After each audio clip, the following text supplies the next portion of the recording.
Store's closed, mister. I'm not here for cigarettes or bubblegum, my boy.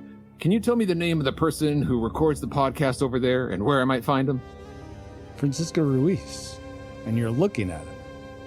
Francisco Ruiz. Ha ha.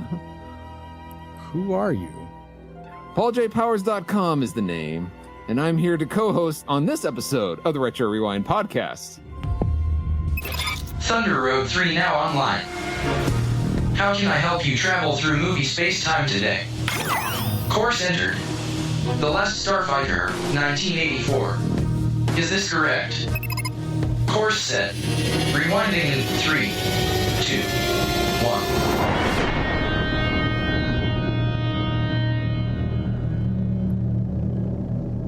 Welcome, Rewinders and new listeners, to the Retro Rewind podcast, where we take a fresh look at movies and games from 15 or more years ago. I'm your captain of the former pod, now the TR3, Francisco Ruiz, and I'm joined by your ex-own mind, Paul, the PaulJPowers.com Starfighter Powers. Hear that, you slimes? I'm famous. Also, for this discussion of the film The Last Starfighter, we welcome back aboard Communications Chief Deborah Powers. Hey, Deb. Hey. Hello. And in addition to Deb, we are glad to have back aboard hosts of the podcast Who Will Save Generation X trivia game show, Jason Zabe Zabo. Hey, Zabe. Just Zabe. Thanks. That's what. Yes, I know. Just Zabe. That's not like I need to get formal. Although I do want a rank eventually on this podcast. If you are on the show one more time, you will get a rank. So sweet. If I'm on 5 more times, do I get a free sub? No, but you'll get another rank. So right, that's worth something. But be careful what you wish for. And finally, we welcome back appreciator of music and movies and music and meter of the famous, Suzanne Sabo. Hey, Suzanne. Hey, how you doing? Glad you're here. Wow, I'm doing well to answer your question. But I'm glad you're here, Suzanne. And now you have Me a quick... too. Oh, good. I'm so glad. And now they have a quick flyby of who we are. Paul, can you give us a quick overview of the production specs for The Last Starfighter? Yeah, sure. All right. Not the NES game. Cutting you off at the past. Not the NES game. This is the movie.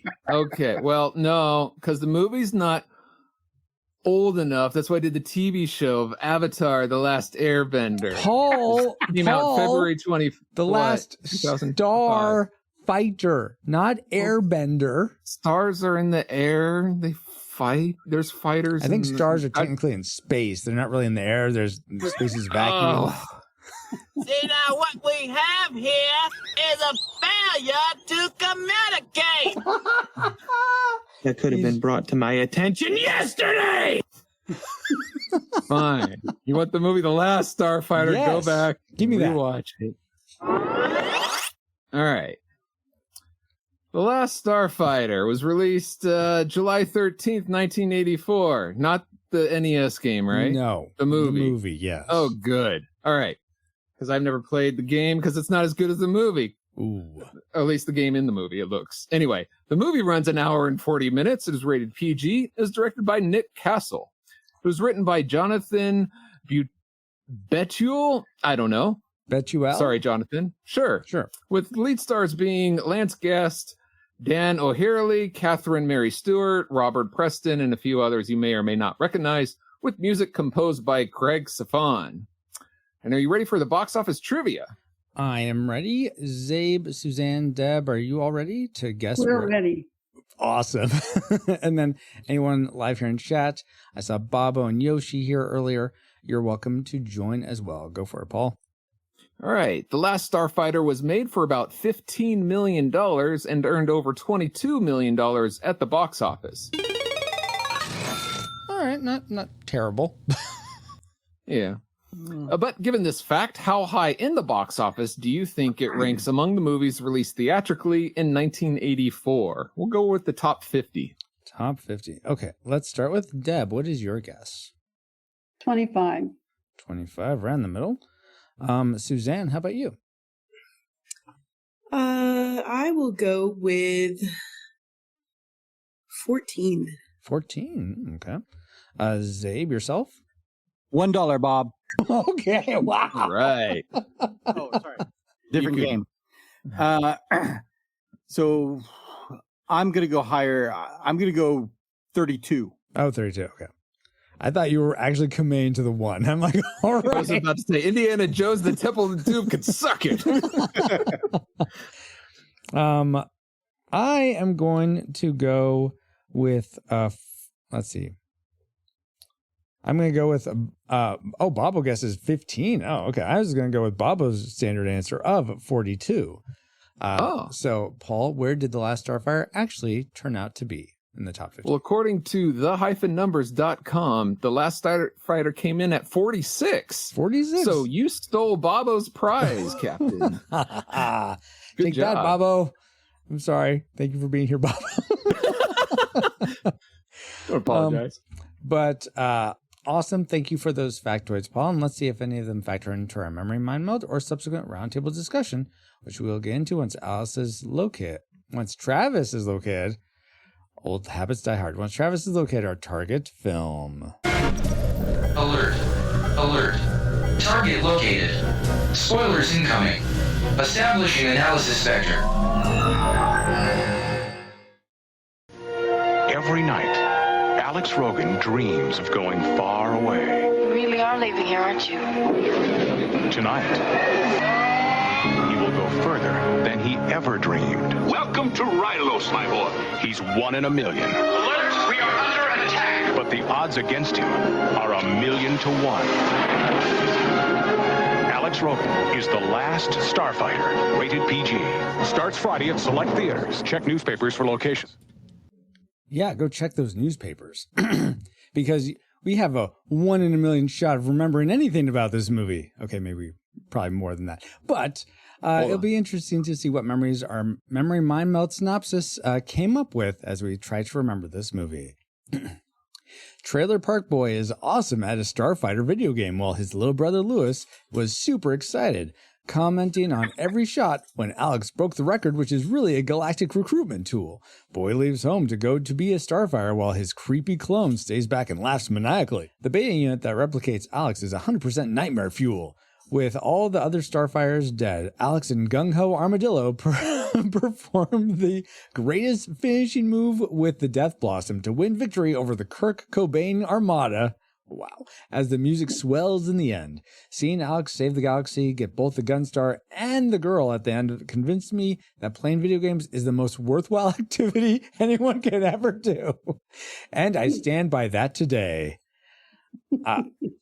Oh, wow. I mean, I think that was right on, except there's no Kurt Cobain in this. This isn't Nirvana, so clearly our memories were decepted. But based on those memories, as flawed as they were, what range did they lead you to predict for this film before you rewatched it? Classic, nostalgic, or tragic? Let's begin with Suzanne this time. What was your prediction, Suzanne? My prediction was classic. Classic, all right. Yep. Deb, how about you? Classic. Classic. Zabe, what was your prediction? 100% classic. 100% classic. And Paul, how about you? I've watched this many times growing up.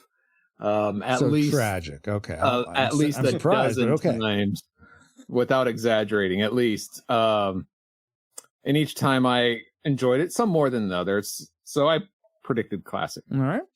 For me, I apparently am not as up on everybody else is doing it. Come on, Francisco. I already wrote it down before I watched it, so I predicted nostalgic. I remember thinking it was probably gonna be pretty good. I remember liking it probably last time I saw it, but it wasn't like, oh my gosh, let me go watch this. Like I wanted to see Back to the Future again or something like that. So, it'll be interesting to see if those predictions pan out. But first, let's get into the things we liked most about The Last Starfighter. Let's boot up our best bits. And I'm actually going to start with Zabe this time. What's one thing you liked about The Last Starfighter? Well, first off, one of the things that made it classic, I think, just if I can expound on that just a little bit. Okay. What's that? But not your classic maker. Not my classic maker. Okay, I'll skip it. Whatever. Okay, here's my first thing. Is the music in this movie is just awesome. Yeah. I think if they didn't go for this huge epic theme for this one, then it surely would take away from how great this movie is, in my opinion. So the music, the movie wouldn't do as well as, say, if a song sounded like kind of right in there. No? Okay, just checking. At least I knew it was coming that time. I could tell how you were setting it up, Paul. Most times you get me. You get me like, I'm like, what? Stabbing my Paul, neck. I will support that music in the scene in this movie when Greg is showing his 6,000 younglings. If that music was playing in the background, that'd be perfect. Yes, I agree. 100%. True story. Love it. You know what? I'll comment real briefly on the music. It grew on me as I watched the movie. As it started, I'm like, this is so hokey. And then as it went, I enjoyed it more and more and more. So, Craig Safan, you got me. You got me, okay? Well, Craig Safan is no John Williams. That's true. But it does give you the John Williams vibe, I think. Yeah. How big this movie is. Like, they were really going for it. It also reminded me of Masters of the Universe, Bill Conti's sort of score of that. I think I remember watching the behind the scenes or retrospect interviews, and I think somebody mentioned they couldn't afford John Williams, but they did the best they could. Wow. I know. I think he did great. Yeah, even not being John Williams, like he did. It's such a memorable theme, so that even if you haven't seen it in a while, the second that you hear it again, you're like, "Oh my gosh, I so remember this." Yeah, instantly recognizable. And in fact, I think it was Greg Savan who said that. He was trying to go for that John Williams big orchestra feel. Well, can you imagine Star Wars without that score from John Williams? No, I don't want to. I can't imagine this movie without his score. So he achieved his, John Williams-esque performance in that it's very memorable and irreplaceable. I'll say that seems like a fun, like, film student project or something where someone takes a score from, let's say, I don't know, Battle Beyond the Stars or some movie that is a lesser sci-fi movie and putting it on top of Star Wars, like actually trying to match like where this is the climax or this is the sad part, and actually try to see how different the movie feels with a subpar score. So you're talking musically, you want to do what people say visually, like lightsabers makes everything better. You're saying John Williams' score makes everything better. I agree with that. I think Steven Spielberg says John Williams' score makes everything better. Yeah, I agree. But we're enough John Williams. Suzanne, was the music something you liked as well? It sounded like it was, but was there some? Absolutely. The music was something I like. Actually, so just it's not one of my likes or specifically, but just as a side note, the very first thing that I wrote when taking my notes for the movie was, "Can we talk about the music yet?" That was like the very first thing that I wrote. Yeah. So I'm glad that you guys got that out of the way, because yes, is huge, significant. So what was something you liked though, that made your like list? So one of the first things that struck me this time watching it as an adult versus watching it as a kid, which was one of the reasons why I feel like it leans towards classic already just from Jump Street. I really loved the community of the trailer park. Yeah. I really loved how they were towards each other. I didn't notice that as a kid. I didn't know that Alex was willing to help, and that they all talked to each other, and that they were all friendly, and that there was such a sense of community, and that it extended beyond just like friendly neighborhood stuff, because the moment when Alex was like going for the record, the fact that like Otis called everybody up and that they came, and this is a video game, the teenager playing a video game. Which one of your grandparents would hop off of their chairs to come watch you play a video game as you beat a record? Like, just the fact that they would do that and make the effort, and that they were genuinely excited. Yeah. And like the women were like, the command ship, like, that was great. you know, and I was really touched by that. I thought that was super beautiful and significant. I loved that sense of community and the happiness that they all kind of had, and how they were like interconnected, and that it was meaningful, that you can genuinely tell that they care about each other. Were you going to say something? I'm going to disagree with you, sit down on that. Granny, leave me alone and let me play my video games. All right. Oh. I don't need to be fixing your stove or putting an antenna on your trailer park. Yeah, but Zabe, when Otis calls, you're gonna bust the record. You gotta come. All right, I stand corrected. Never mind. I withdraw my comment. On the subject of the arcade game, real quick, I'll say my first like, which is kind of minimal, but I really liked how the arcade cabinet and the actual game visuals that we see in the Starfire video game looks like an authentic video game like you would see at the time. It has the right sounds. It's not like playing Pac-Man sounds or something else. It's actually playing, I assume, sounds that were made for this actual game. The only thing I'm a little unsure of, or is a little bit takes me out, is that I don't think back then they could have like actual like vocal harmonics come through like they did with Robert Preston reading Starfighter. That seemed a bit like Starfighter. Yeah, I don't think you could really have that back then. Maybe you could. I don't know. When did Dragon's Lair come out? That was later. Prepare for blast off. You know what? Let me look that up. That's a great point. When did Dragon's Lair? That's the first video game I remember of having an actual voice. 1983? Yeah. Well, yeah, but Last Starfighter was probably filmed before that, so yeah.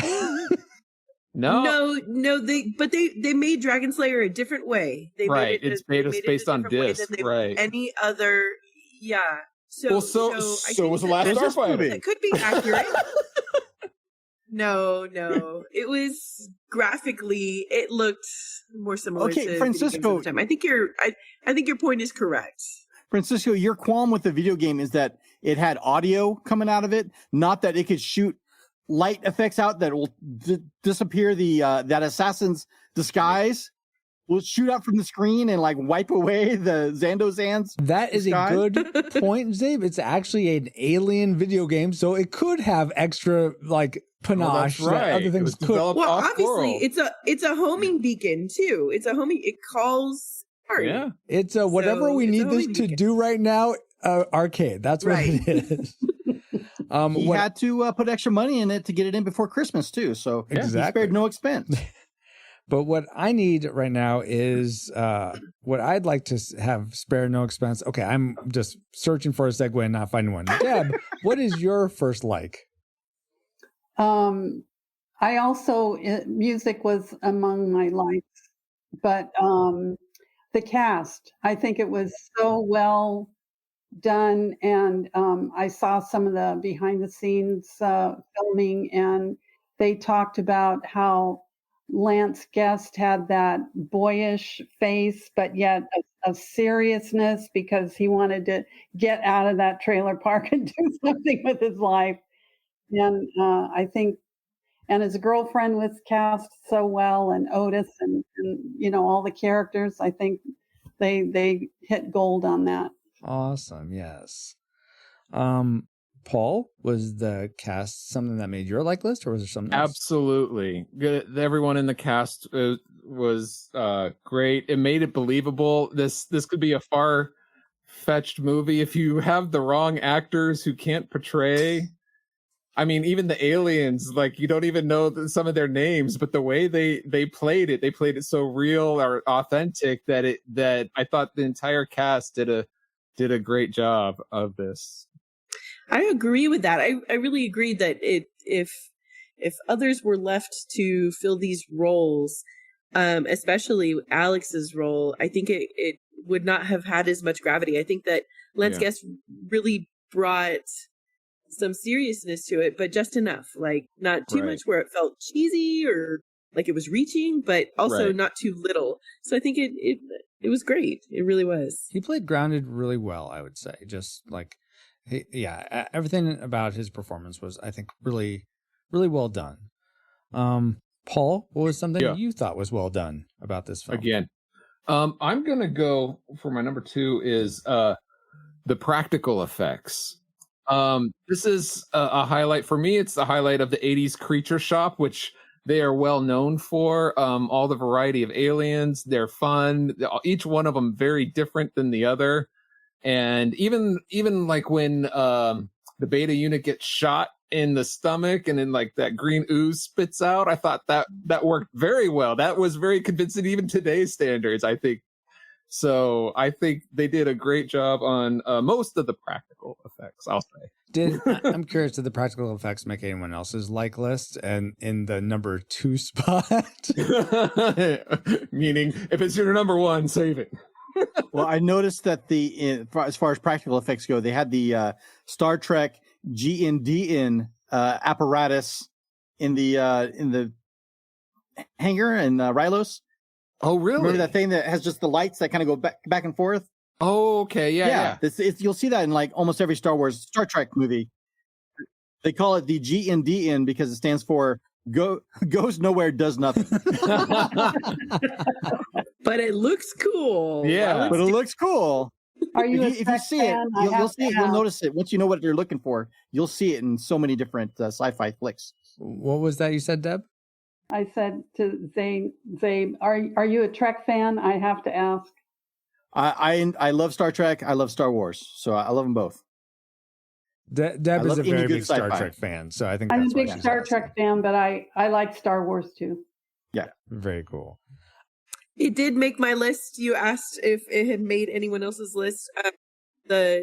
Absolutely. Actually, what I wrote down was the cinematography / look and feel / casting, like all of the way that it all looked. So it did. It made my list. Yeah, and for me, a subsection of the practical effects, I thought the makeup of all the aliens, though sometimes some of them were a little stiff, like the collection of Starfighters, I guess. I don't know, the recruits that I guess played an arcade game somewhere in their own universes.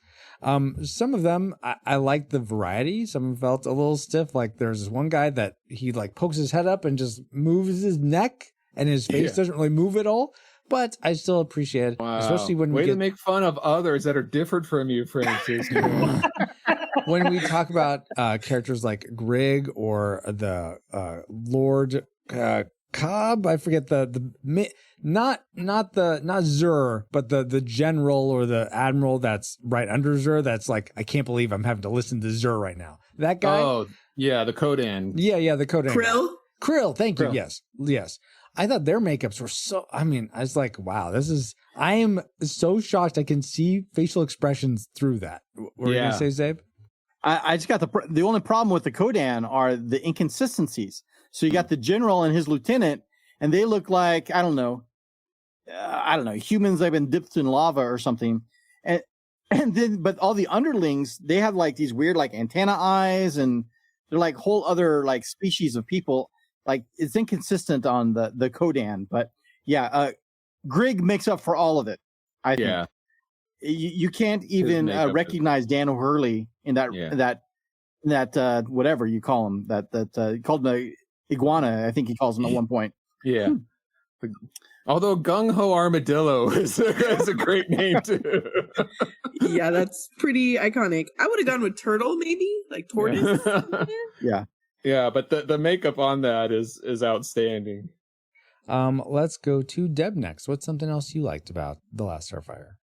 Okay, this is kind of a this is a personal thing that no one else will relate to. But one of the reasons it's one of my favorite movies is because of Alex and Maggie's relationship. Because my own husband and I started dating in the last half of our senior year, and they were facing, what are we going to do with our futures, and how are we going to stay together, and we love each other so much, and all that goes with that, and they really loved each other, and so I just relived those days over with. That's so sweet. Oh my goodness. So that's awesome that you're able to relate so well to that. it seemed so so real. The story seemed so real, with the mother concerned with her son, that is he going to get into the college that he needs to, and him being so disgusted with the high schoolers that they're acting so immature and crazy, and when there's more to life than just going to the beach or the movies or whatever. So very, very relatable, I thought. Awesome. I think that leaves Zabe then for your next like before we get to classic makers. Well, I was focusing more on the co-stars rather than the main stars, but I think we touched on most of it. The actors really brought everything to life. So this is everyone's very kind way of saying, Francisco, you need to keep better track of where we are on the show. So I appreciate you guys' kindness in that. Then let's get to classic makers, guys. Let's start with Deb. What's your favorite thing about The Last Starfighter? The humor. The humor, really? Okay. Yeah. I like I like all the lines, like when he calls them the iguana, and Lewis's various lines, and crap and go back to sleep, Lewis, or tell Mom about your Playboys. Just there were just enough light moments to lift it, I think. Absolutely, yes. Suzanne, what was your classic maker? So mine is very general. It's kind of, it's a little bit non-specific. What I really love about the movie is it's what I would describe its entertainment value. The fact that when you watch it, you just have a good time. It's so fun. There's so much to it that is like upbeat and positive and fun, but adventurous also. And there is some risk, there's some danger, there's even a little death, right? And actually a lot of death, but a lot of death.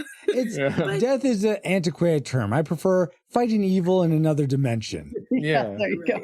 Right. Or Centauri's, Centauri's quote about that was really great too. That shuts himself down while his body repairs himself. Right. Well, he's basically like, he like waves off death, like, I essentially I don't believe it. It's just you go someplace else, like it's another, it's just another level of functioning someplace else. So I don't know. Even with all of that, I just think that it's so entertaining. It's so fun. And for me personally, I grew up with a brother who was 8 years older, and he obviously was super into Star Wars. And so many people make the comparison that this movie was trying to be Star Wars in some way. And I really feel like actually it wasn't. It appealed in a different way. It had a different sense about it. It has a lot of entertainment value, which still I think holds. And it's just a good time, an all around good time. And that's what I just love about it, that it still kind of had that for me, that it's just fun. Yeah. Super fun. All right. Thank you, Suzanne. Next, let's go to Zabe. What did you love most about I was about to say the Rocketeer, The Last Starfighter. The classic maker for me in this movie is the actual end of the movie. We see the overall theme and meaning of the movie fulfilled. Otis, he sums it up, the entire moral of the movie when he says, quote, "Things change, always do. You'll get your chance. Important thing is, when it comes, you've got to grab it with both hands and hold on tight." Yeah, that is a good moral for sure. Yeah, we see this at the end of the movie when Alex makes the most of his chance and he comes home from saving the galaxy.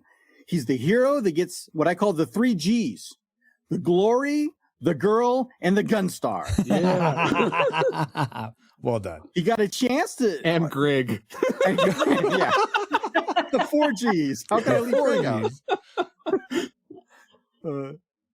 That's awesome. He got his chance and he held on tight with both hands. Yeah. And that's what the movie's trying to teach us, I think. If there is a moral to be had in fun, lighthearted. There's one other one or space tied. movie. Sorry, I keep talking over you, Zabe. What was that? Yeah, knock it off. What's that? This is my show. I'll talk over you if I want to. No, what were you saying there at the end? Here's my last bit. Is the part that I love is at the very end. Is when Lewis becomes every 11-year-old in America after seeing this movie and immediately runs off to play video games in hopes of it putting you in position to live a better life. In that moment, we are all Lewis, reaching for the stars and hoping for more in life than just to live in a trailer park with a bunch of old people and Playboy magazines. Yeah, exactly. Take that. Not going to fix your electricity anymore. Very well said. Yes, very well said. I will. So what I was trying to say was, I think there's another moral, and I'm curious if any of you will listen to your classic maker, but that Centauri says earlier, and you know what? It's weird. I'm having this flood of memories from when, we had covered this movie before, Paul, back like 12 years ago, I think, with Deb. Oh my gosh, I can't believe it's coming back to me now. That Jared taking my memories, but they're coming back, and I seem to remember Deb saying something about the line Centauri had about if all you believe about yourself is that you're from a trailer park, then that's all you'll ever be. Hold on, I think it's this one. Listen, Centauri, I'm not any of those guys. I'm a kid from a trailer park. If that's what you think, then that's all you'll ever be. That one? Yes, that's the one. So I think that is then all in a way paid off by the one you were talking about, Zabe, where it's like, well, if you see yourself as you can't rise above your circumstances, then yeah, you're going to be stuck in them. But if that chance comes along and you're not too afraid of it and you'll hold on, then you'll be able to overcome the circumstances you're in. So yeah, fantastic. Absolutely. I wholeheartedly agree. Awesome. They work in concert. Exactly. Yes. Paul, what was your classic maker for this movie? My classic maker is the music. We've already talked about it. Okay. It's been on my playlist for years. I love it. I enjoy it. It's I could listen to that more times and not get sick of it. Like if I watch the film like 10 times a year, I'd probably get a little sick of it. I can listen to this 10 times a year, the theme of it, and not get sick of it. Do you have a favorite track, or is it just the main theme? Just the main theme is great. Go for it, James. We watched this with our 11-year-old daughter, and we're watching the opening credits, and she made the comment of, boy, these opening credits are taking forever. My kids will say very similar things, yes. Wait. But then she said, but at least we get this great music to listen to while we're watching them. Wow. So she appreciated it. Very cool. At least it wasn't white text on black background. That's true. It almost had that Superman, text going, which is cool. Am I correct? This is just tangentially related to that. Are we starting at Rylos and going backwards to Earth? Or are we going from Earth to Rylos? I was a little confused about that. Well, my thing was, I think it was Rylos. Okay, yeah. And what did you think, Dave? I found it interesting because Universal Pictures made this, and in the opening, whatever they call it, little logo, right? They show Earth, right? And then he immediately goes into this kind of space scene where you're kind of pulling away and going through these different planets. And then I thought, hey, how cool! They're kind of like melding that in their opening little title card with the opening credits. That's cool. But then when they end up at Earth, so it's kind of like a circle that they do. So I'm like, oh, maybe they're not as clever as I thought they were. They made a U-turn. Yeah. Awesome. Well, that I believe just leaves my classic maker, which Deb, you actually kind of touch on this a bit. You really like the humor, and the element within the humor that I really appreciated was all the stuff with the beta unit. I liked this clone of Alex and that character and how they played off each other. I almost felt like it was so Alex is almost like a fish out of water story. Him up with the Rylons. That is it's not the whole movie, but there's an element of being fish out of water. And then the beta unit is a fish out of water story within that bigger fish out of water story. So I really like the parallelism of that. It's like Finding Nemo twice. I mean, I guess that's almost like a Prince and the Pauper type of thing. But anyways, regardless, I just really liked I really liked that element and the humor that we were able to garner from there. The only thing didn't make sense to me is he takes his head off to fix. How is he able to see his ear better fixing it that way? He can't see it any better. Multiple from that cameras angle. within his. It's not just the eyes that have cameras. His body does. Well, you might have leverage. You might have leverage if it's not on top of your head, right? I guess. Easier to work on something right in front of you than like on top of your Haven't shoulder. you ever wanted to take your head off and fix your hair or something? I know I have. Well, It's if I easier to had cut your hair hair to that fix, way. maybe I would. Thanks for that, Deb. I meant when you were younger. Oh my gosh, Paul.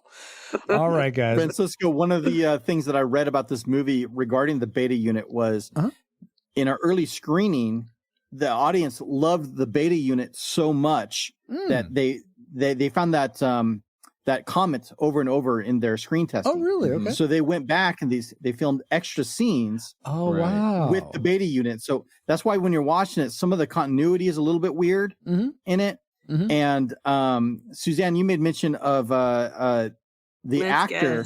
Yeah. You want to talk about that real quick? Well, from what I read, Lance Guest was ill. Something happened where he was ill during the filming. So you can see that the beta unit, he like looks different. He looks odd. There's something like not Alex about him. I don't think that was specifically intentional. It just really worked for the movie because his hair was cut short and he had to wear a wig. So the beta unit wears a wig and he has heavy makeup on. In that scene when they're in the back of the truck going to Silver Lake and they make him laugh. Remember, he does that silly laugh. He looks so different. He's clearly wearing a wig and he looks a little gaunt. He looks thin and So that's he what's also going on looks there. really different when he pulls that blanket out and his eyes are bugging out and stuff. It's weird. He was really sick in that scene. You don't want that illness. There's live footage of Lance Guest while he was recovering. Wow. I'm getting better. No, you're not. You'll be stone dead in a moment. It's okay, Francisco. 1, 3, 2, 1. 1, 2, 3. What the heck is bothering me? All right. Okay, Carl Winslow. Now that we've talked about the things we liked, there was a lot to like about Last Starfighter, but there's probably some things we don't like. So let's get into. Oh, sorry guys, hold on. I'm going to take captain's privilege and give you one more thing I like. Sorry, I forgot about this, and that would be Junkyard Juggernauts. A warlord has taken the king and queen prisoner, and their only hope is you and the junkyard. Junkyard Juggernauts is a pixel art infused tabletop card game for 1 to 4 players designed by Francisco Ruiz. Hey, that's me! You will play as a Mageneer, drafting cards to build the arms and legs of a magic-fueled mech, aka a Juggernaut, before taking on the warlord. With an expected Kickstarter in 2024, maybe 2025, there is still plenty of work to be done on Junkyard Juggernauts, and you can stay in the know by signing up toward their newsletter at junkyardjuggernauts.com. That's great, Francisco, but we can barely hear the music, so you may want to fix that in post. It's over my track. I don't think I can fix it, but okay, I'll maybe try that. What does that have to do with The Last Starfighter? I don't know. You brought up the music. I don't know what it has to do with the Last Starfighter. Oh my God. Oh, you mean Junkyard Juggernauts? What does that have to do? Well, obviously, so it's so clear, Paul, because there's this son, the Rylos guy's son Zur goes against the Emperor and is trying to take them over because he wants to rule, much like the warlord in this game. Oh, so it's the same. It's the same. Oh, yeah. I think you'll be sued by Universal for stealing their ideas. It's the same. All right, it's not exactly the same. Okay, lawyers, it's not the same. All right, how about some trivia about The Last Starfighter? Would you like that? Yes. All right. Yes, much better. So did you all realize screenwriter Jonathan R. Betuel, I had trouble with the name too. Betuel, sure, whatever, got the idea for this movie because he wandered into a video arcade and saw a young boy playing a video game. At that time, he was reading the book about King Arthur, the Once and Future King by T.H. White. Betuel wondered what would happen if a video game were metaphorical sword in a stone and a boy racked up an incredible score which would cause a ripple effect across the universe. And then he also, there's a mention in the movie of is Centauri doing the Excalibur trick again, and that's sort of a callback to this. But my question to you all is, what is your favorite game to play in the arcade? So I'm going to start with Paul. Man, back in the day, the arcade was a scene. Like in the 80s, that was a place to go for the young people. Which is there? I don't know if there's anything like that today. But anyway, back in the day, it came out a little later, but the game that I would like to play was the Teenage Mutant Ninja Turtles, because not only do I like the characters, but they're your friends. Up to 3 other people could play with you. So that got some of my quarters back in the day. I remember enjoying that. In fact, if I could get one arcade console to own, it would be that one. And I was privileged enough to own one myself for a few months, but I had to sell it to, make rent and stuff. Well, that's important. Is it? I mean, the months come and go, and now that unit's gone. But anyway. All right. So I picked TMNT. Okay. How about you, Suzanne? Without question, Tron. Tron was my game. I could never. In Tron, it had like several different games in it. Which one was which one did you like, or did you like them all? I liked them all, but I had the hardest time actually, I think, the light bikes were impossible. Nobody could ever beat those. Once you get to the higher levels, of course. But also, I had a hard time with the tanks just because it confused, like, easy, and then it wasn't. Like, it was so hard. So I really loved the other two, which was the spiders and then the cone, the descending cone, right? Yeah. Both of those are just fantastic. I love them so much. That's awesome. So, Tron is for sure my game. I wish also, like Paul, that I had a cabinet. But unfortunately, the problem with that, so they make these cabinets which have like everything and more. They're all loaded onto a piece of memory that's not even significant enough to run your oven timer these days. They're very insignificant pieces of memory, so they can put hundreds of games in one single cabinet. But the problem with it is that Tron has really specific controls, and so it does not quite fit into the controls, so they don't put them in. They don't make cabinets. So if you want a Tron, you have to actually get a Tron, and that's it. So, I want one. So that's very cool. So playing it online, you can't even play it online just because the controls are there's no like it's method for. Yeah. But I love it so much. It wasn't what I was best at, but I just love it so much. That's awesome. Very cool. Yeah. Zabe, how about you? My comment has a tale of 2 husbands here, a good husband and a bad husband. Okay. I'll start with the good husband. I found, Suzanne's been mentioning wanting to play Tron again for years. And I actually tracked down an actual Tron machine in Las Vegas. Oh, wow. And we drove to Vegas and I surprised her. Hey, there's Tron over there in the corner, and we played it. And very cool. Yeah. Good husband. Yeah. I didn't let her win. So amazing. So my bad husband tale is so it's no secret. I've been married paid for gas and food. No, I've been married more than once, and on in my first marriage, I had our honeymoon on the Disney cruise, and on the Disney cruise there was a Galaga machine. Oh, nice! And Galaga's my game. Okay. And so I spent a good portion of my honeymoon playing Galaga on the Disney cruise with a million other things to do on that cruise. I'm playing Galaga, a game I've played a million times from 1980, blah, blah, blah. And so, but here's the thing.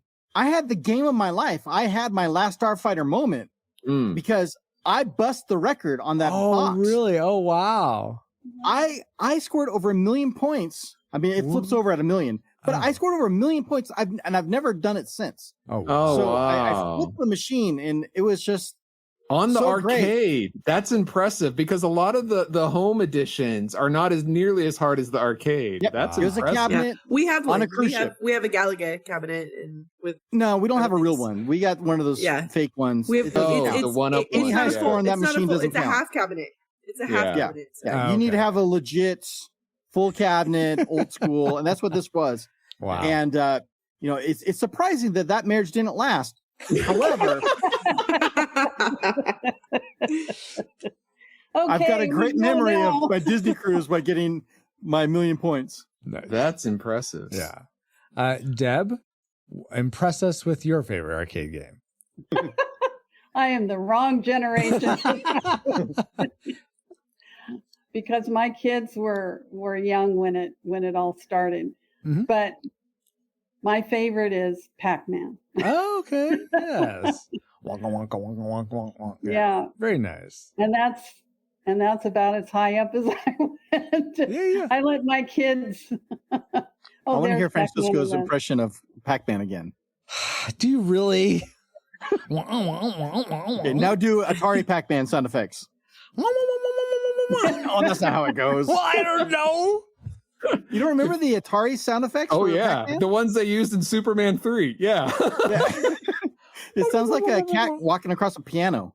Dang, dang, dang, dang, dang, dang. I don't remember that. Yeah, that's it. Eating the dots. Dang, dang, dang. They're dang, rectangles in Pac-Man. Oh, really? Yeah. For Atari, they're like little rectangles. But Francisco, is there an arcade console cabinet of your dreams that if you could own one? Well, I really and a MAME machine doesn't count. No, yeah. I always really enjoyed the House of the Dead games, where you would shoot the zombies. with the guns. Oh yeah. I like those are fun. Those I always wanted to get past. There's this one I feel like I could get in a couple levels, but I could never get much further.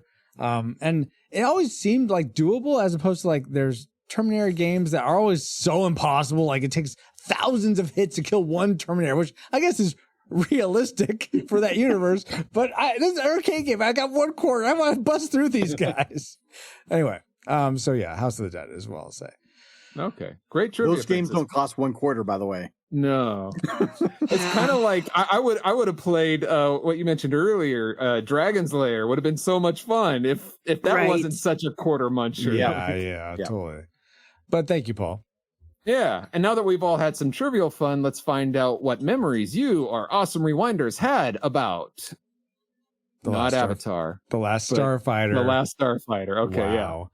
Dustin Warford says, such a fun movie that justified my gaming addiction as a kid. Never know when it's going to help you save the galaxy. Also, a sequel was teased and never came to fruition. Sad face. Oh. Yeah. Are we going to skip this next one? What? No. All right. Just say it. It'll be fun for All the right. funsies. Sure. This is for you know who. Who Will Say Generation X podcast says, I say the line, you're going to bust the record every time I watch the Olympics or play video games. That's awesome.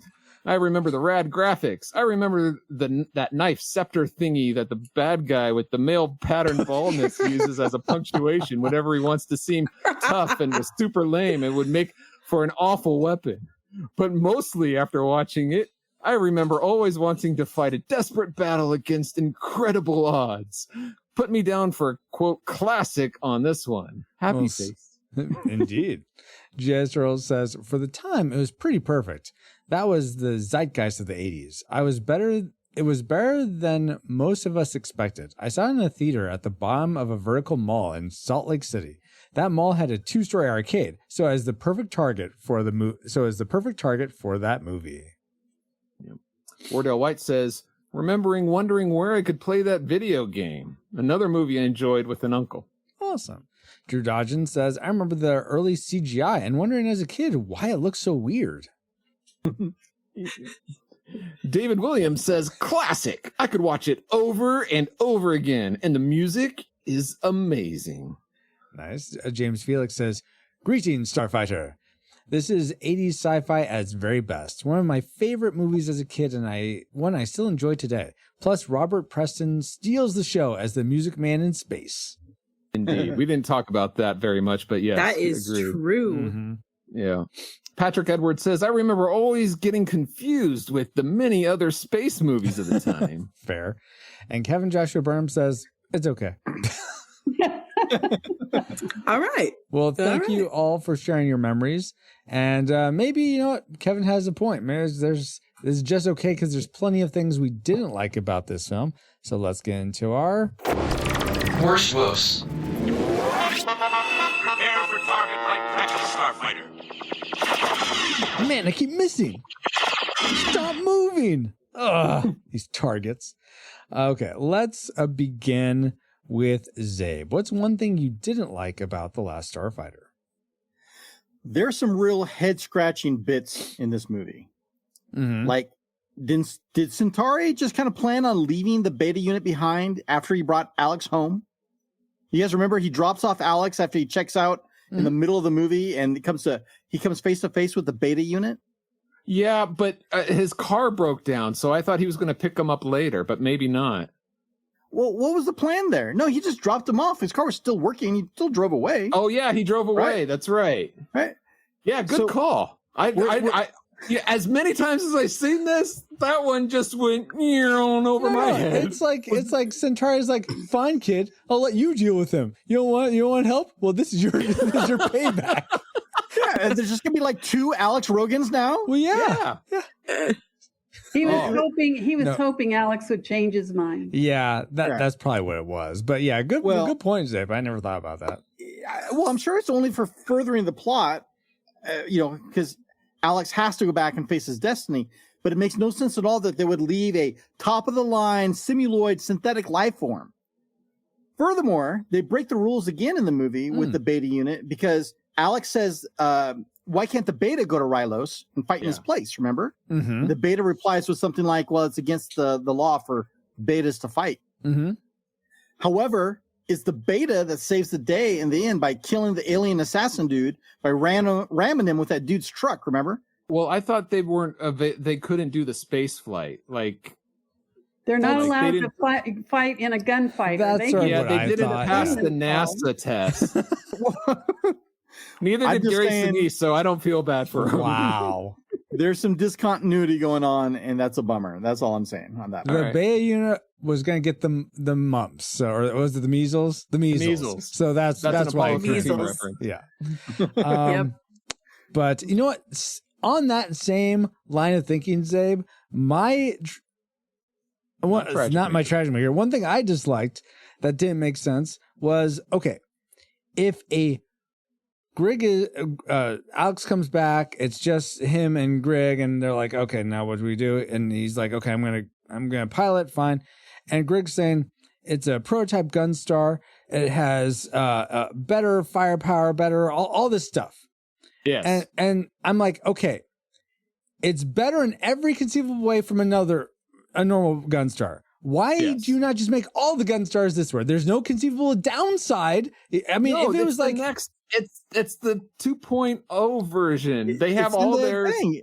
What do you think a prototype means? It's the next only one that they made, and they haven't tested it yet. No. If this works, then they'll usher out the other ones. That's like saying, if it works, okay, then see, here's the thing. You need to say, okay, but this part's untested, or you could say he does. The Death Blossom is not part of it. You could have had all these other aspects on the other one. Say something like, but it drains power faster, or the cockpit's really slow. Francisco, it doesn't matter anyways, because that's the only Gunstar we ever see in the whole movie. But so even if they were all... it does matter because I can... a hanger of Gunstar. I know, but they don't do anything in the hangar. I know, but maybe they would have lasted if they were improved like this one. Francisco's upset that there's a Highlander Gunstar and there can only be one, and it's not fair to the other Gunstars or something. I don't know. Well, maybe the technology's new. Maybe they didn't. Exactly. The Death Blossom technology. I will. No, Gunstars were already made, and then someone came up with the Death Bloom, and then I will give you all that. That it may have just been they just made this one that was an improvement on all the others. Yes. I guess I was thinking, okay, why not just make them all this way to begin with? But that's fair that you're iterating, so this might be the next best one. It's kind of like I will give you that. It's like how many iPhones do we have? Like, right? They couldn't I all have be 0 iPhone 10s from iPhones. Jump I Street. use Android. So how many Androids do you have? They can't all be Google Pixel. All right, that's like, fair. You had to start somewhere. Very fair. All right. Yeah, fine. you start with the Garfield cat phone and you build from there. I had a Snoopy, but okay. Yeah. All right. Fine. Fair. It's still something that I didn't care for, but I see your guys' arguments. Suzanne, what's something you didn't like? So something that I didn't like to segue from our trivia. Yeah. I am angry that I never got to stand in an arcade and play The Last Starfighter. Why didn't I get to do that? Yeah, I don't know why there wasn't Why one. did I have... Well, And they why didn't did you get it tell in me time that I for was going to Christmas. be able Yeah, right, exactly. And then what did they say? They didn't get it in time for Christmas, and then they just say, you know what? Just forget it then. Let's just not even do it at all. Like, we were promised a game. So It's such a we weren't lost promised a game. opportunity. Do you imagine? No, they said they would do it. They said that they were going to make a game. And they had plans to do it, but funds fell through or I mean, whatever. the cabinet. I'll take the cabinet just by itself. Like, it's beautiful. It is a beautiful I love the logo. I really love the logo. And I'm so mad that I never got the experience to be able to, to be Lewis, to sit there and to watch the movie and be all inspired, and then to go out and like find an arcade and play the game. Why didn't I get to do that? I'm mad. Because then you would be more upset. Look, I played the game. I beat the command ship. Where is my Gunstar? Zabe, you wanted to say something? My understanding, if I'm remembering it correctly, I didn't sit through the credits this time. I believe at the end of the credits in the movie, it says, "Look for the game coming from Atari" or something like that. Yeah. I'm pretty sure they say that. That's why I said we were promised. We were promised a game.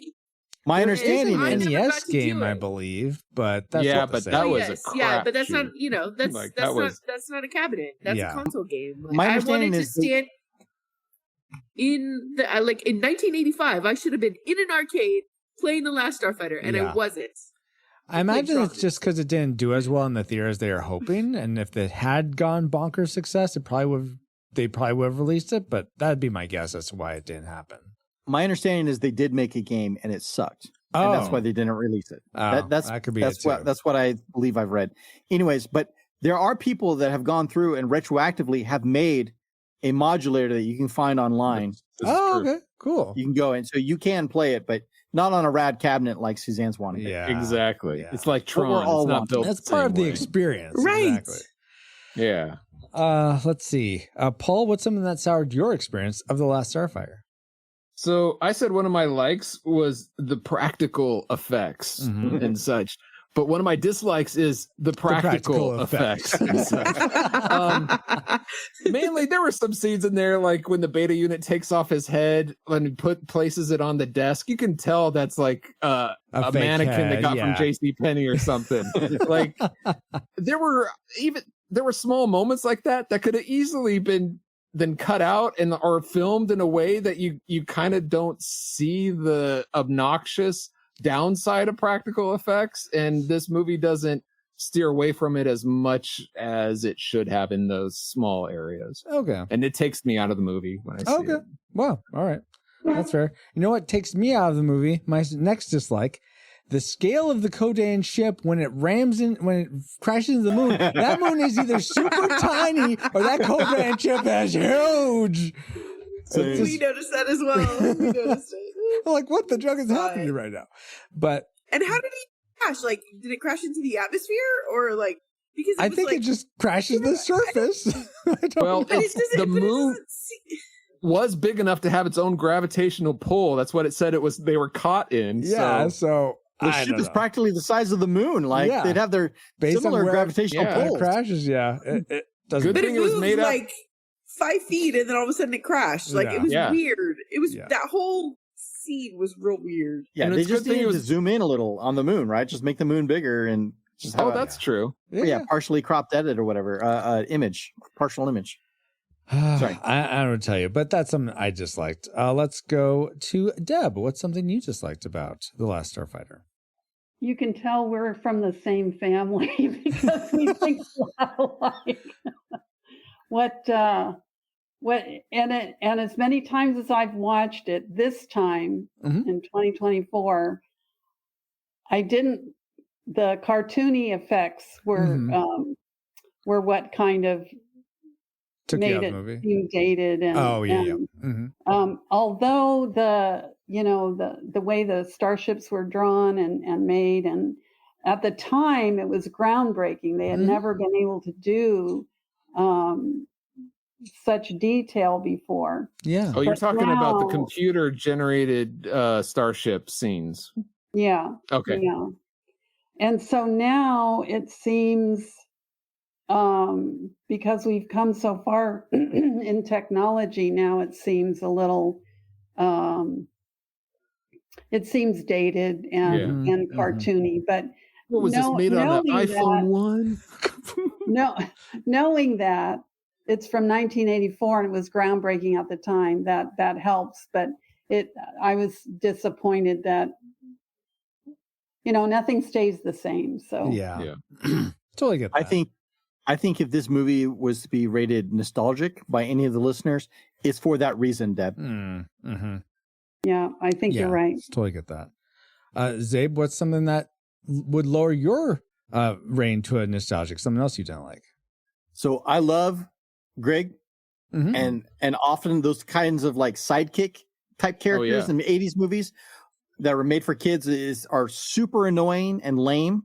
He's not, which is great. However, he is so passive aggressive and totally shames Alex into becoming the last Starfighter. I'm not quite remembering that. How does he do it?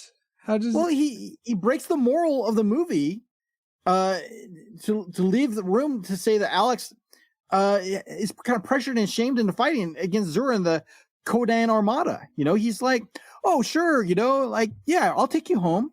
But, eventually Zura's going to get to Earth and kill you all, so, we can stop it now. Sounds like sound reasoning to me. Hey, we got this prototype rad Gunstar that can do all kinds of cool things. But, if you don't want to do any of them, that's cool, bro.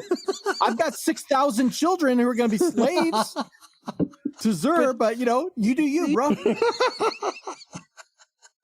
You're not wrong, but you're not right, because it wasn't portrayed in that. He had a soft hand about it. Soft hand to people who can be easily manipulated, Paul. Hey, I'm all for it. I mean, how would you have preferred me, man? How would you have preferred it been approached, Zabe? Do you have like a Zabe's fantastic fan fiction? I prefer it would be handled differently. Okay, how? Okay, cool. You're giving me call him a coward, and that's it. You're giving me problems. I demand solutions. Well, I think Alex should have come to those conclusions on his own. Yeah. Because it feels like it's kind of forced on him. Yeah. He didn't make the conscious choice to grab on with both hands. He was left no options. Yeah. Even at the end, he was kind of hesitating. Like, oh, do I want to go and take this next step? He didn't. But think about the enormity of that decision. I was about to say, but we're all growing, so. I mean,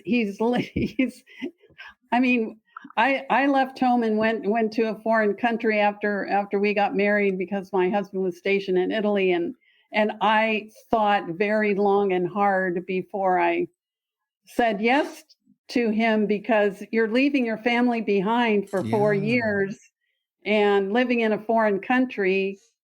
That's a lot to ask. And here he's on a whole nother planet. Yeah.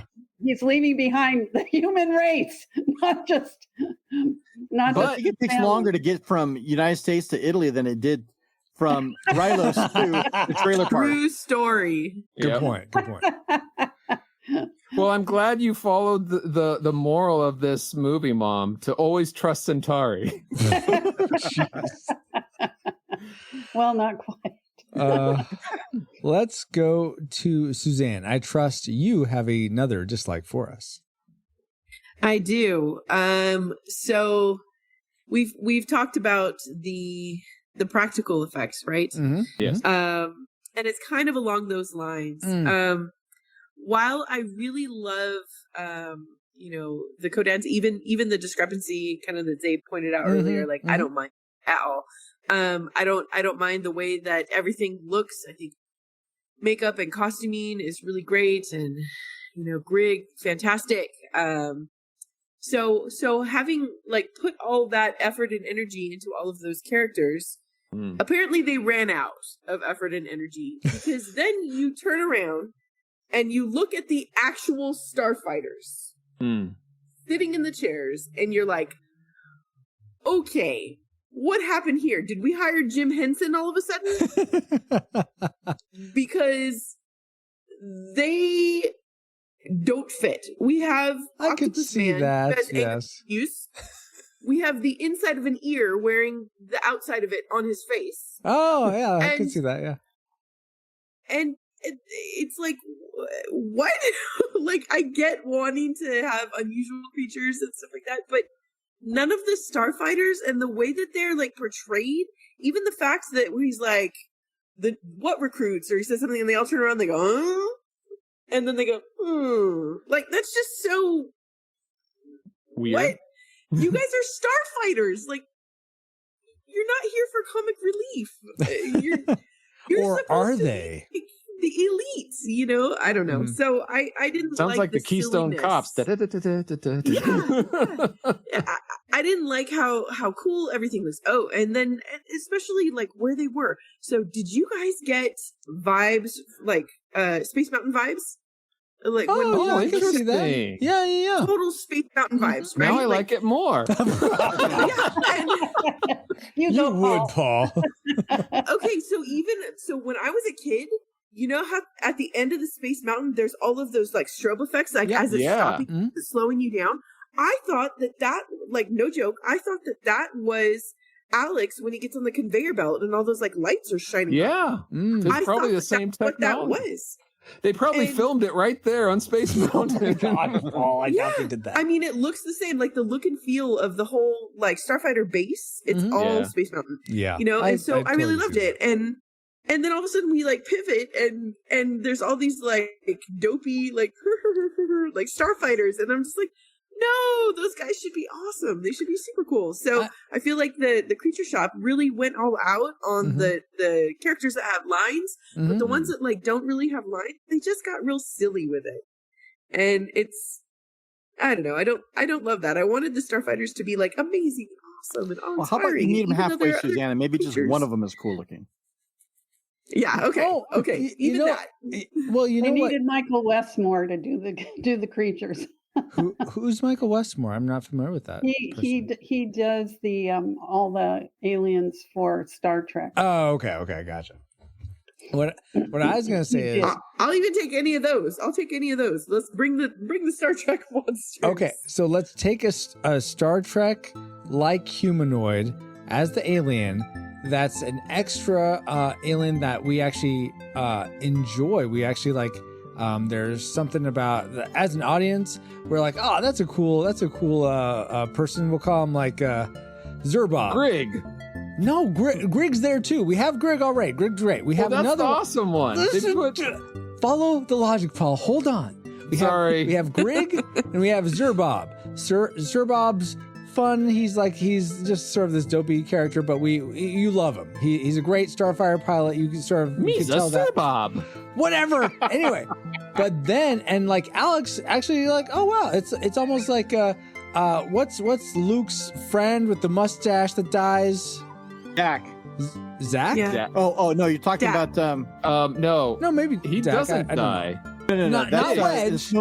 Not Wedge Antilles. No, this is in the A New Hope. Biggs. Is it Biggs? Yeah, I think you're right. Biggs. Yeah, Biggs Darklighter. So it's like Biggs, but more likable. And then what happens is this Zerbob guy dies, and Alex finds that out, and that's one of the things that realizes, oh man, the stakes are higher. I do need to help. And so and then we get to where Zabe was saying, where it feels like he was sort of pushed into this. This comes from his own. So I think Francisco's Fabulous Fan Fiction is we have Zerbob, the alien that everyone loves, that's made by the same guy that made Star Trek aliens, in this movie. And we're all happy. We're all having a good time. Yes. Except the movie's now a half hour long. How dare you, PaulTruePowers.com! Okay. Yeah, even the voice on the one that he speaks to, so not the one who gets angry at him, but even the one that he speaks to, he's like, I don't know. It's it is weird. But let's go to Paul. All you aliens with voices, I'm sorry. Let's go to you, Paul. If you're going to be a starfighter, your voice better get deeper. Oh, wow. What's one more thing you just like, Paul, before we get to our tragic makers? Okay. The main villain of the kid, Zur. Yeah, Zur. Yeah. He assumes too much. I don't know. Yeah. He's like a whiny bully that doesn't deserve to be in the power that he is. I mean, at one point, the Kodans say, "How long must we endure this fool?" I mean, everybody around him knows that he's a hothead and he should not be in a position of leadership. Mm-hmm. So he has codes, so pay him off. Why is he in charge? It only leads to their downfall. It's a weak villain, and I think the movie suffers from that. I think it's physically impossible for him to be a hothead. Because he's bald. He's too cool. Oh, gosh. All the heat leaves his head. Yeah, exactly. Right. So I will say, Paul. I really thought the same thing. He's like a child. Even the scepter's a toy. It's a toy. Yeah. You guys are all stealing my tragic maker. You're welcome. I'll leave you to say more. What was that? To kind of illustrate your point. I think to kind of illustrate your point, to show like the level of his childishness is that scene where he gets really mad because the other guy orders him to fire, and he's like, "No, only I have the ability to say fire." And then he like turns around and he's like, "Fire!" Really, dude? Yeah. Like that's the level of your childishness. That the ego on this guy. No one can play until I say play. Like I have to be the one to actually say the word play. Yeah. So yeah, he's a kid. Now bring me my toy. Ching! So well, I think it begs to remember that in 1984 the villains were not nearly as I'm sorry. complicated and evil. When did Wrath of Khan come out? Pump the brakes, yo. You know, that was Star Trek, Paul. That's why it's so good. No, I'm saying Wrath of Khan, 1982, has a much better villain. Oh, yeah. Okay. Yeah, I got the wrong end of that. I thought. Yeah. And the thing, much better villain than all y'all. Then. Yeah, it's clobbering time. Not that thing. How dare you, Paul? Okay, so let's get to our tragic makers. Zabe, it sounds like you have more to say about Zur, so I'll let you start. I think he's clearly the biggest tragic maker of this whole movie. I can the see villain that. is total weak sauce. Yeah. He's not much more than a mustache twirling bad guy who makes evil speeches and then gives them a maniacal laugh as punctuation. Mm-hmm. You know? It's a cartoon character. In fact, I was about to say on a side note, I kind of think it's funny that the Rylands, who are all balding with like silver white hair, they're Dr. Seuss characters in real life. They do look like the is it not thing one and thing two, but the people in How the Grinch Stole Christmas, the Who. But yeah, they're anyway. Yeah, it's the oh my gosh, that is so true. It's a Dr. Seuss character gone bad, is what the villain is here. Well, I just want to know what's his motivation. You know, he's why is he a traitor to Rylos? So he can have power, I think. Well, probably that, but his daddy issue. They mentioned him being like a cult leader, but what's his deal? Oh yeah, he was a cult leader. That's right. Yeah. Right. But the thing that's the cake is that freaking scepter that he has. The thing is just super lame. It's meant to look cool, but it looks like a 3-foot overly decorated bulky aluminum thing, like piece of metal that hides like a 4-inch retractable butter knife. I don't think it was a butter knife, but okay. It's a butter knife. Look closely. It's a butter knife. It's actually, you could put butter on it. Are you used to see? It's actually 4 butter knives put together to make a point. That's very fair. I can't disagree with that. That wasn't my tragic maker, but I can't disagree with you there, Zabe. Let's go with Suzanne. What was your tragic maker? I got more to say. Oh, yeah, more. I'm so sorry, Zay. Please continue. Expound. I got my last little bit. Okay. All right. I just think that Zur is super underdeveloped. And yeah, absolutely. Movies, even today, that succeed, like superhero movies or whatever, reason why DC cannot make a good superhero movie is because their villains all stink. And why Marvel can make good movies because Marvel bad guys are good. And that's what keeps this movie from being an all-time classic is that the bad guys just suck. Krill, however, is awesome. Oh, yeah. Krill's the leader villain, of the Kodans. Yes. Yeah. He should have been the main bad guy. And I think it's lame that Zur lives and gets away and Krill dies a glorious death before delivering absolutely the best line in the whole movie that we here on this podcast will all say together, along with everyone out there listening. I'll set it up. Ready? Yes. She won't answer the helm. We're locked into the moon's gravitational pull. What do? We die. We die. I thought it was just die, but I was close. Yes, that is such a great, and with his deep voice, we die. Good job, Dan Mason. But yeah, that was. Yeah, but you gotta get that. You gotta get that like. Oh yeah, the dramatic little one eyepiece thing that serves no purpose. Wait, yeah, I was gonna say that makes no sense. What is that? Why would you put that on now? Cool. Like you said, it heightens up the drama there. It does. It's a nice little punctuation there. Yeah, it has no purpose, but I wouldn't want to live without it being in this movie. Yeah. Yes. Can you imagine if you were I don't know who played the actor, but can you imagine like how annoying that must have been? You got slapped in the eye, like, or on the bridge of the nose. You see him, he like shudders every time it closes. Oh, he does. You know, like his eyes kind of flutter every time it closes. I can't even That's imagine. a line that we that. have used just in regular life in our family. Every time someone says, "What are we gonna do?" We die. So, Suzanne, what do you wish died about this movie? What's your tragic maker? Well, we've kind of touched a little bit on it, but I think I have just a slightly different. So one of the things that Zabe talked about was the fact that there was a lot of passive aggressiveness from Greg, which was very tragic when it comes to what ends up being Alex's motivation to say no. I absolutely agree. Greg was passive aggressive, even though he was like graceful and kind of kind about it. The underlying sentiment was still there, and I kind of feel like that Alex made his decision because he was externally motivated rather than being internally motivated, like we talked about. If he would have had Zerbob. Zerbob. Okay, if he would have had Zerbob, then he would have come to care for a Starfighter. If he would have had some sort of relationship with anyone besides Centauri, who was already dead, right? Yeah. That he would have like cared. Like he was a kid. Like he still had his whole life ahead of him. Why would he risk his life to like fight in this war? He has no personal like attachment to it. And I really feel like one of the things that was really tragic, and that's kind of a misstep in the storytelling part of it. So not only did they coward shame him, they were passive aggressive with him. Also, they like didn't listen to him, and that was very frustrating for me to see. He said, "I don't want to do this. Like, take me home. I don't want to do this."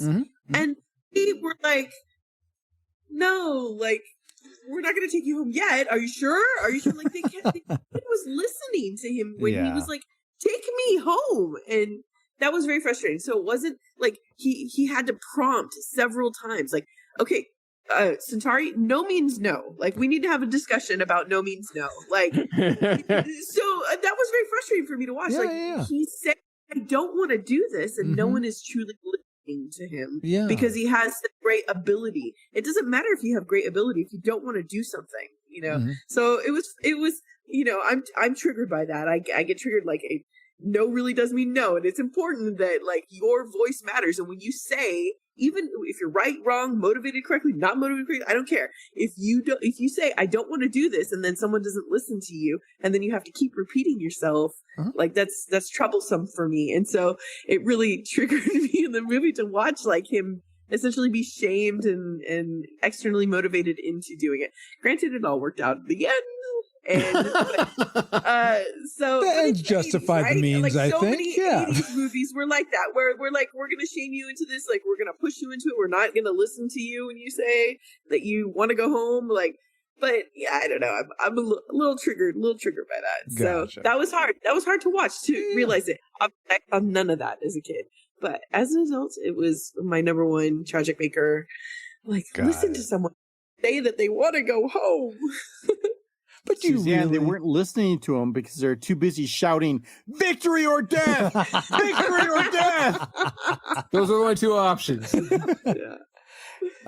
Deb, I, as a person who grew up in the 50s and 60s, I think through the decades, we've learned to listen, to be better listeners to children and weaker people and so forth, because my parents grew up in a generation where, children were seen and not heard, and children didn't have a voice. And so then when it was our generation, we had a bigger voice, but if the parents had a bigger agenda, or they felt they knew better or whatever, then it was the parents who took over from that. And so I think that today's generation would see it as not being fair that he wasn't listened to. But to me, it was just that Alex is 17 or 18, whatever, how old he is, and all the rest are adults. So he doesn't have as big a say in what's going on. And so they have their agenda, and so they're trying to fit him into their mold. So to me, it made a lot of sense. It makes sense. I think I could see why it's still a frustration, though, for sure. But Deb, what frustrated you? What didn't make sense for you about The Last Starfighter? Okay, not that it didn't make sense, but I just don't like that. It's a personal preference. When they showed Beta's changing face, you know, and my poor kids, okay, hide your faces right now. Part's terrifying. That's nightmare fuel. It really is super scary. Growing up, that was the scariest part for me. I thought, they could have handled that differently, and even now, I'm like, oh, I don't like this scene. So that would be my tragic. It doesn't help that they have a music sting to it too, like to jump scare you. They do. The scene is great, but it is jarring because it's so much different than any other part in the whole movie. Yeah. Exactly. And that is not what you're expecting when that blanket gets pulled back. No. I'd rather see that than his little brother with his Playboys underneath that blanket, though. Yeah, that's hard. Yeah, absolutely. Paul, what was your tragic maker? My tragic maker is unfortunate because I'm going to talk about one of the things that makes this movie great is that it was the first movie to use computer generated graphics other than showing computer generated graphics, meaning like there's something on a screen that's computer generated. So here it is. They actually use computer generated graphics for a scene like for the cars flying or for the spaceships. Okay. And Francisco has a confused look on his face. So I'll pause for a moment. Aren't all movies with computer generated things having it up on screen? I'm no. Like on a computer screen. So when they're talking to the Genesis, like when Star Trek is talking about how Genesis is formed, they're looking at a computer screen and they're showing a simulation on a screen. They use computer graphics for that. Gotcha. This movie was the first to use computer graphics for an actual scene that's supposed to be photorealistic scene, like for the cars as or for the ship. As opposed to in Tron, which is in a computer, so that's a little different. Right. Okay, are you following? Yes. Okay. Unfortunately, when watching it in today's standards, it feels like you're watching a movie and then all of a sudden it switches to a loading screen for a PlayStation 2 for a bit as you watch. Did you watch this on 8K again, Paul? But what's sad is like even at the time, they could have done even higher resolution images, and they calculated it out, and they said how long would it take, and they did the math and they said it would take 17 months to render all the images to get it right, but they only had 6 months before the film came out. So to cut corners and make, it could have been better. To make the deadline, they lowered the polygons and they cut corners in different areas. So as that hurts. Yes. And unfortunately, I think historically this film suffers because of that. Even though historically this film is great because it is the first to use computer generated images in the way that it did, but it wasn't what it could have been, unfortunately. Yeah. And it does, like Zabe said, it's going to be some people's, and it's my tragic maker. It's like the worst thing about this film is also one of the best things about this film. So that's fair. That's very fair. My tragic maker, I'll end it here, is unlike any others of yours, I should say. Paul, do you remember what was the movie where I thought it would have been better if the dog died? Do you remember what movie that was? There's a lot of them. You always wish the dog is dead, Francisco. Yeah, you raise the stakes. Introduce a dog, kill it. Introduce Alex's best friend, kill it. Raise the stakes. What this movie needs? A dead dog. Yeah. I forget which movie that was, but regardless, I do too. Okay, there's been so many. I don't remember which there probably one. have been more than one. Okay, so this is kind of on par with that, but not really. I'll explain. So I forget what the aliens that are the assassins are with the eyes on right next to their mouths. Xandozans, thank you. So the first one that comes out there is looking for the beta unit, not Alex. He doesn't know it's the beta unit, but Alex goes to, or I think it's the beta unit actually. The beta unit goes to the arcade. Actually, I don't remember if it's Alex or the beta unit. It doesn't matter. Hey, one Francisco, of them. Yes. Your story is getting slow and boring. Get to the point. Okay.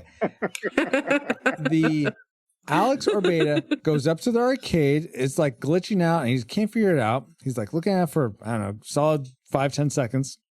And then he feels like this drip on him. They both do. Okay. They both do. I think Alex and Beta. Yeah. Oh, I thought it was just one of them. Well, regardless, one of them feels a drip on him and looks up, and there's the Xandozan clawing at him. I'm sorry, Xandozan. You have a firing pistol with optimal firing line right down into Beta or Alex's head. What the junk are you doing? Not just using that right there and then. You could have ended this whole issue and given glory to the Empire, getting paid millions of credits. But no, you want to claw at him like a dog. What's wrong with you? Kill the dog? Yeah, yes. Kill the alien dog, Xandozan. Yes. Go ahead, Zabe. Everybody knows that because Xandozans have eyes so far apart like that there things up close to them that they can't see. They're like a hammerhead shark. Yeah, they have a blind spot right in front of them. Oh, does everyone know this? Made for long distances. No, you guys, makes you guys gotta go on this Last Starfighter wiki page. And you guys can catch up with me. That makes sense. So he didn't know where to aim. So he was clawing at him to pull him forward to shoot him. Why would he pull him forward if he can't see him close? So he could shoot him at close range. This. It's either point blank or far away. Yeah. No in between. That makes you wonder why they're picked as the assassin. Yeah. Also, I bet Zur picked him. I bet Zur was like, "Oh, I got these guys. They're great. Just dial them up." So that's the best line of the podcast right there. Congrats. Nice. Right. Okay. So that is my tragic maker. But now, good point. Yeah, that Alex didn't die. That's my tragic maker. Now that we've entered all our trajectories into the firing computer, Travis, do you have a firing solution for us? Firing solution complete. Salvo authority accepted. Ratings prepared to launch. Oh, Francisco. Yeah. The Salvo Authority. It's been almost 300 episodes. I think this movie helps me understand what that finally means. Because in this movie, it says, all guns, fire! That's what the Salvo Authority is, right? Kind of, yes, except kind of no. Except it's salvo at the ready. I just gave you a little like hat tip to you what to have Travis say salvo authority, but it's always and ever will be salvo at the ready. Like so a I'm salvo right, but of I'm wrong. missiles. I'm even more confused now. Is ready to fire. Okay, just go on. Move along. Move along. All right. So do we rate The Last Starfighter a classic? We'd recommend anyone go see this film, whether or not they've seen it before. A nostalgic, it's definitely worth a rewatch if you remember liking it as a kid or a young adult. But if you haven't seen it before, skip it. Or do we rate it a tragic? It's not worth anyone's time today. If you've never seen it before, definitely keep it that way. And if you have seen it before, don't sully any good memories you have of it with a rewatch. So let's start with Deb. You had, everyone had predicted classic except for me, but Deb, what was your final rating for The Last Starfighter? My final rating is still classic. What? Why? Despite all the, well, like I said, it brings back personal memories, so I have to say classic. Of course. No, I totally get that. It sounds nostalgic, but it's classic. All right, I like that. Just like my marriage, classic. Oh. Suzanne, how about you? What's Diarrhea. Oh my gosh, Paul. Suzanne. I really thought long and hard about this. Because it's difficult to rate something. You got to like set down your bias, right? And I enjoyed it so much. You don't necessarily have to, but yes. Yeah, I mean, I guess that's true. You don't have to. But I was trying to consider from outside perspective. But, I still arrived at classic. I think what pushed me over the edge, I think it's close. I think it's close. But I think what pushed me over the edge towards classic was, again, my favorite thing just is that it's so fun. Like the entertainment value sort of drove it over the top. And, that who doesn't want a good time at the movies, which is becoming farther and few between these days with even the amount of movies that are being released. Yeah. So I don't know. I just think it's still classic. It's still a good time. It's still a fun. So, awesome. Classic. Awesome. Zabe, how about you?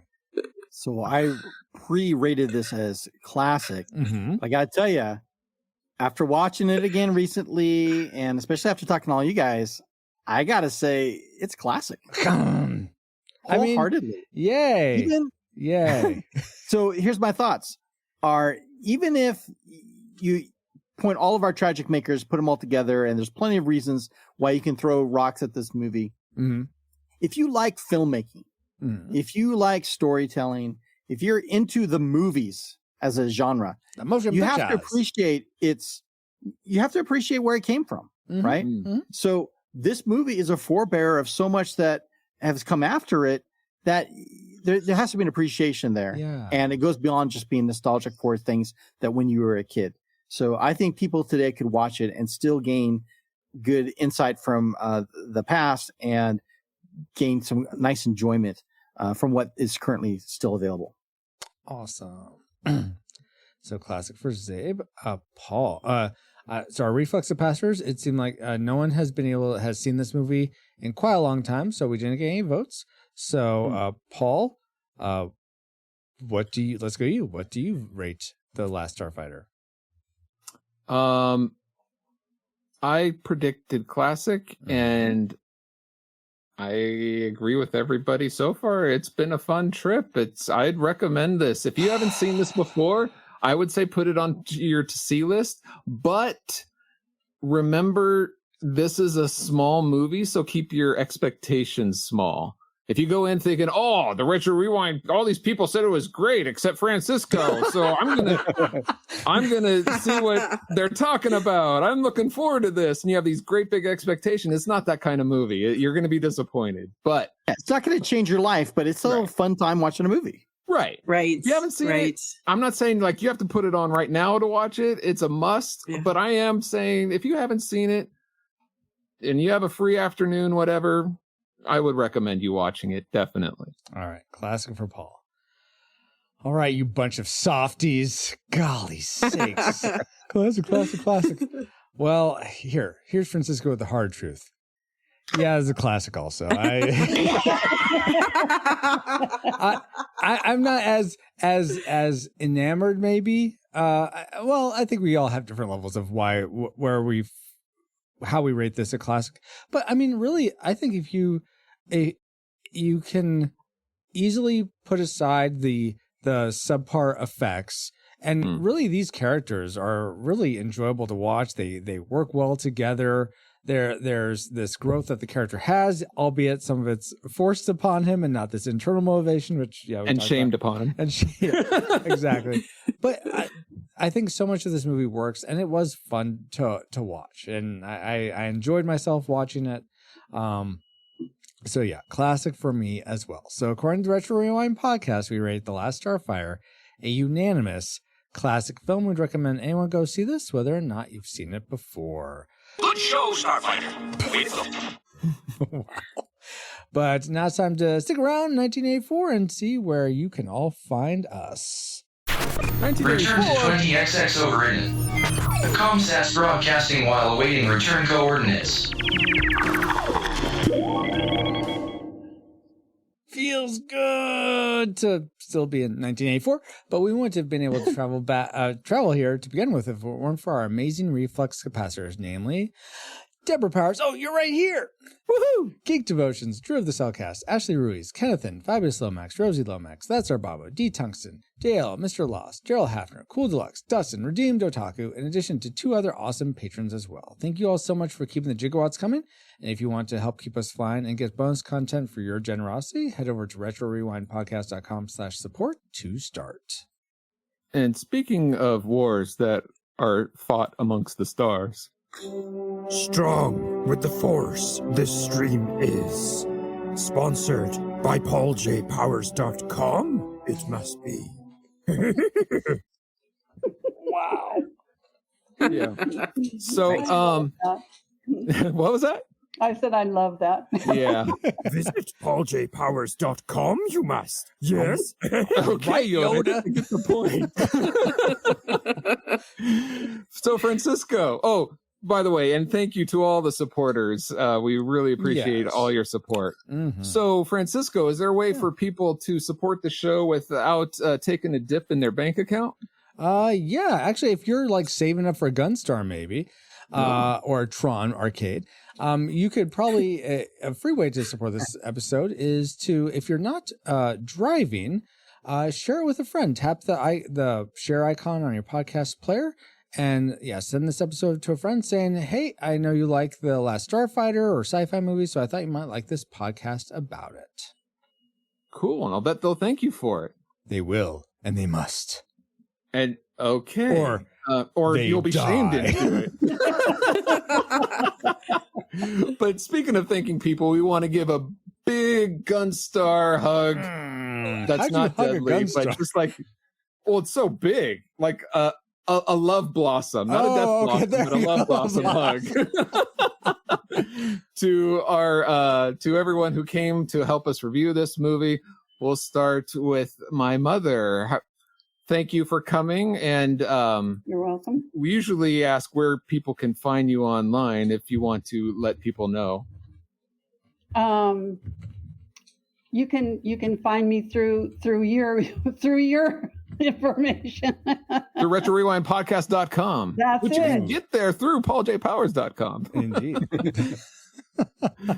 And thank you. So next we'll go to Zay. Where can people find you online? To Suzanne, because S is before Z.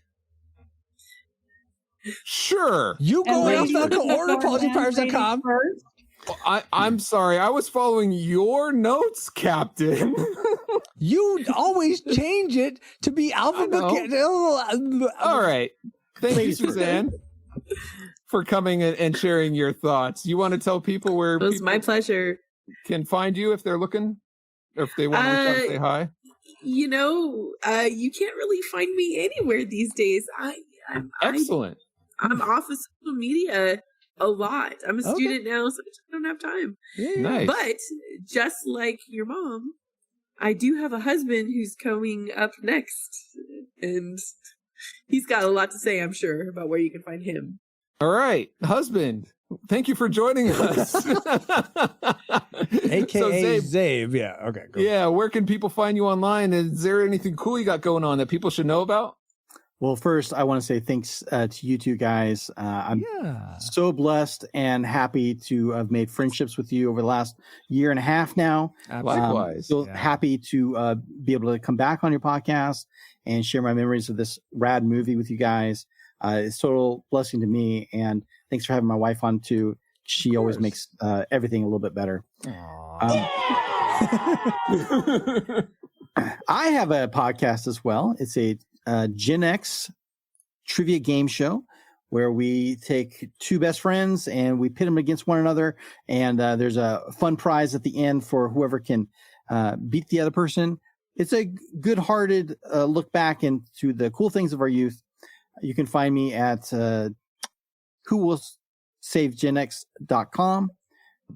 Right? Yeah. You sure? I'm sure. Okay. I don't really direct people to my podcast that much. Like, I mean, believe it or not, I mean, if anyone knows someone has a podcast, they're always in your face. Listen to my podcast. But, you know, I kind of stay flying under the radar a little bit. But whowillsavegenx.com is the website. And come check us out. It's a good time. It's made by Gen Xers for Gen Xers, but you don't have to be a Gen Xer to love it.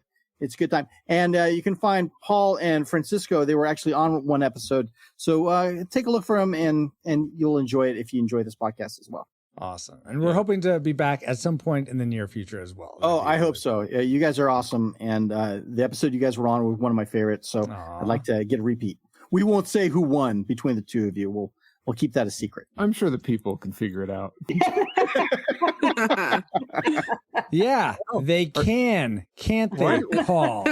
Why were you so silent there, Francis? Darn Pat Marina still curses me to this day.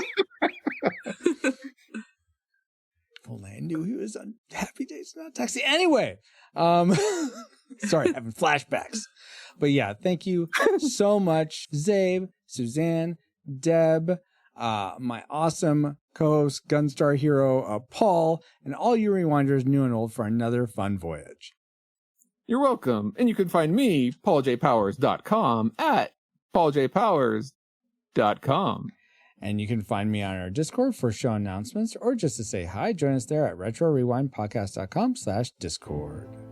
This podcast is a proud member of Culture Box, a curated collection of podcasts, videos, and articles that will provide you a balanced meal of content.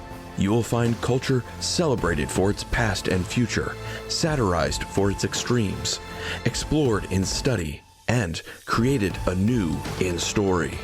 Point your web browser to culturebox.media. As the floating head of the disobedient child just said, we are now part of Culture Box Media Network. Find all the shows unpacking truth through story, comedy, geek, and geekery at culturebox.media. Thank you, EXO, and thank you all for listening. We pray you are more joyful today than when you first hit play, but like a Pokemon, we gotta catch you all for the next episode of the Retro Rewind Podcast. Rewinders of the Lost Pod mission complete. Review audio ship's logs for more details.